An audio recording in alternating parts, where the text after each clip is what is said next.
الاتجاه الذي حدثت الآن إن جمع كل هذه المميزات والمزيات وقوتها وليس عليه وأداء تساهم للمؤسسة في كثير من المهمات التي تقع على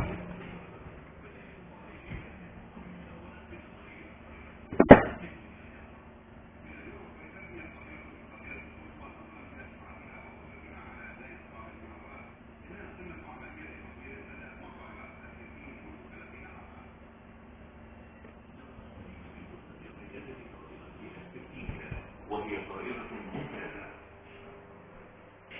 لكن كل من يقود هذه الطائرة سيشعر ويكتسب ميزة مختلفة عن الطائرات المعاصرة.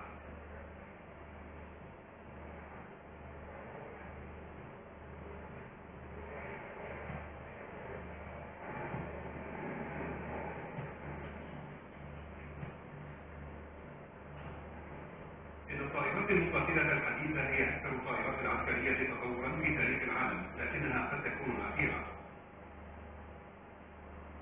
تتابع التكنولوجيا مسيرتها بتطوير الطائرات الهوائية الديناميكية غير الثابتة والقادرة على التحقيق بسرعة أكبر وأداء مناورات أكبر، لكنها تواجه مشكلة لا تتعلق بالمبنى ولا في تصميم الهيكل ولا بالمعدات، بل في فيزيولوجية الإنسان.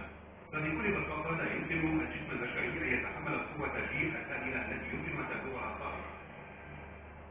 قد تكون طائرات JSF ورابتر ويورو فايتر أسهل طائرات مقاتلة يقودها الإنسان، وقد تكون الطائرات المقاتلة المستقبلية قادرة على الطيران من دون